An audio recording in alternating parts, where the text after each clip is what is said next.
So yan, no. Kita nyo naman kagabi dito, ano, yan, pinagbabaklas ko na to kagabi lahat.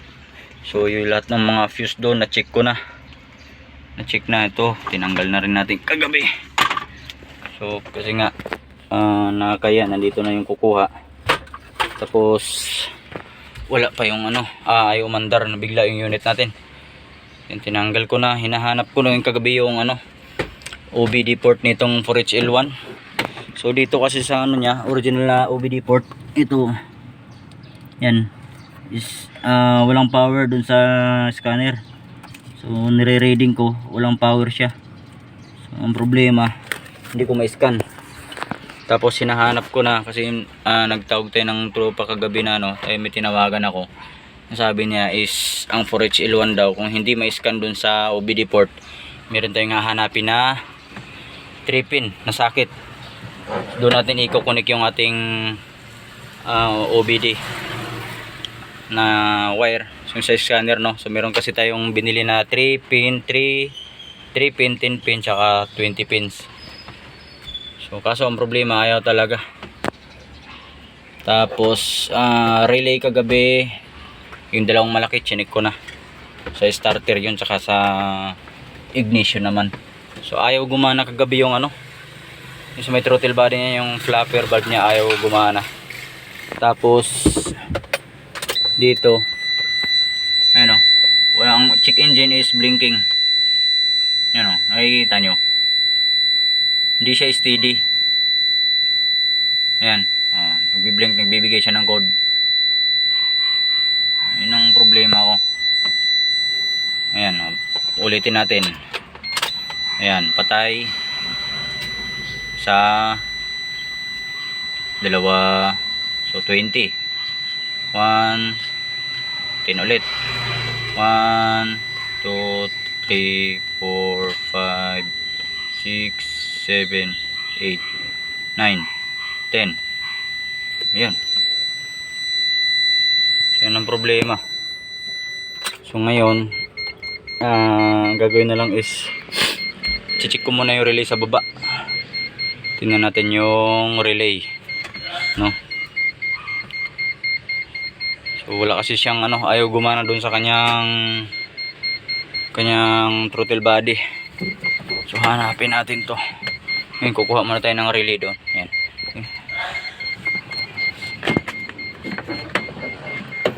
Ang place. So napaka-epic nito kagabi. Aalis na sana eh, bigla pang nagkaganon. Inabot na ako ng alas 10 kagabi. Ang problema, may binunot na akong relay dito kagabi, oh. So tinesting ko na yung mga relay dito, buo naman. So ito dito to galing, kagabi pa to, hindi ko na naibalik. So try natin tong ano, salpak natin dun sa ano, palitan natin ng relay. So tatlo kagabi, ito galing na sa baba to, papalitan natin. Tingnan natin kung gagana. So angat muna natin tong ulo.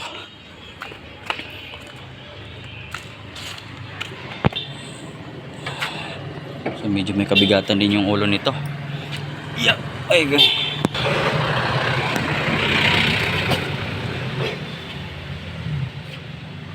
yun lang, bangga. Bangga sa puno. So yan, kaangat na.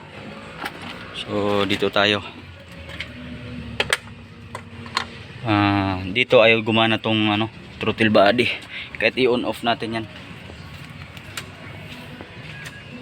Yan, on. Wala kayong naririnig na tunog dyan. On. Wala. So ang relay na papuntang ECU is nandito daw sa loob. So meron na tayong napag-ano nito kagabi, pagtanungan. Relay. Yan. So ito yung relay nung papuntang ECU. So ito yun. So yung fuse nito kagabi is pumutok. Hindi ko lang kung para saan to kasi walang marker na dito. Ayan. So ang relay ng ECU is ito daw, sabi. Pero idol lang lahat yon, si Sir Mats Mechanic, no? So ito yung relay. So tatanggalin natin tong relay na to. Yun. Yun, sunog nga. Sunog. Tapos ipalit natin itong isa. Ito nilalagay natin. Pareho lang naman to sila. Ay, pareho lang. 24 volts. Palit na natin.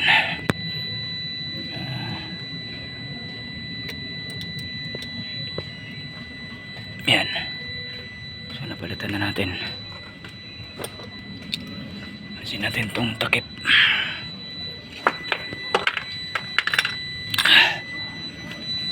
On off natin. On off. Yun. Gumana. On ba? Yun. Gumalaw na. Patay. Yun, gumana na. On. Yun. Naririnig nyo, may tumutunog. Hoy, morning. Tapos dito sa taas, tingnan natin yung ating check engine.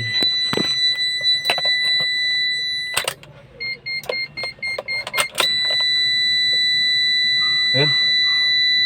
Hindi na nag-blink, tapos nawawala na. Yun o. Anda rin na natin.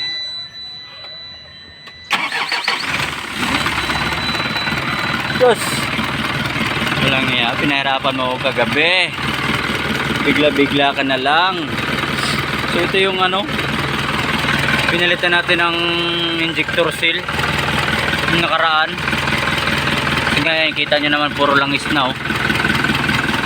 Pinilitan ko kagabi. Really lang palang problema.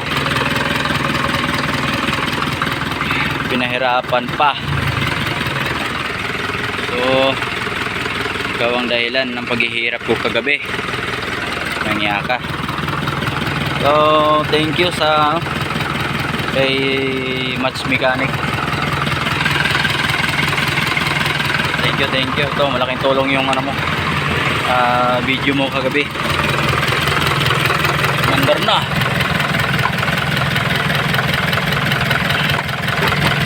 Ganun talaga. Walang mechanic na perfecto. So kailangan dating humingi ng tulong sa iba.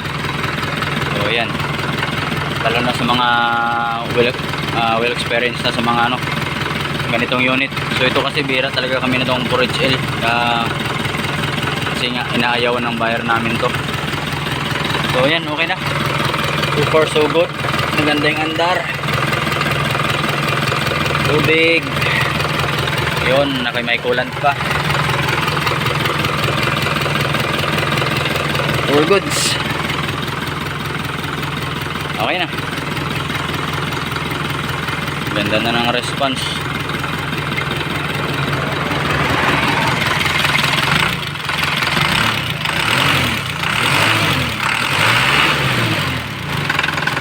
Yun o.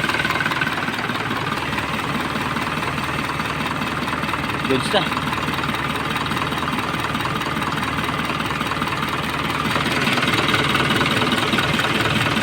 Kaya natin ulit.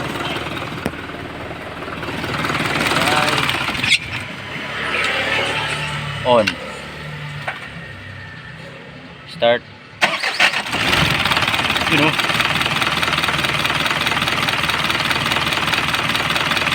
Patay. Ayun o, maririnig nyo yung ano, throttle body. On. Start. Okay na. Goods na talaga. Yun na ito po. Okay. Pwede na natin i-release to. So sila na kasi mag ano nito, sila na mag engine wash. Okay.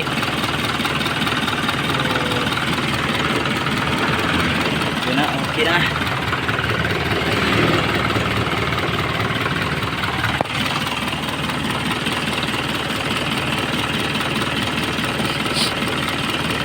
goods na. Yan. So, naibalik ko na yung cover. Balik na yung mga switch. Naibalik na lahat. Doon na lang sa glove compartment. Yan. So, hahanap tayo ng isang relay. Yung nakuha ko palang relay doon is relay ng headlight. Yung headlight yung nawala sa atin. So, ito is sira talaga. Nilinis ko. Yan. Tapos sinalpa ko doon. Ayaw na talaga gumana. So, yun talagang problema. Patayin natin ulit. Yan. Switch on. Yan, steady na yung ano, check engine. Tapos nawawala. So pag start natin, you know, one click na.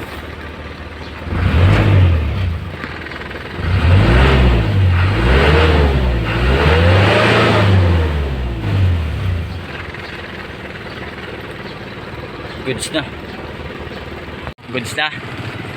Pinahirapan tayo kagabi. Grabe. Sa gabi na kasi hindi natin makikita talaga pag gano'n. At least ngayon okay na.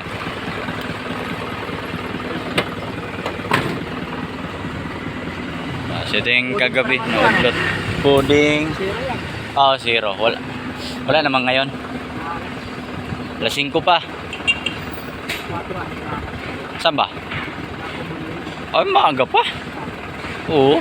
Launa pa lang eh. Wala. Iatras. Diretso mo lang, Del. Diretso lang.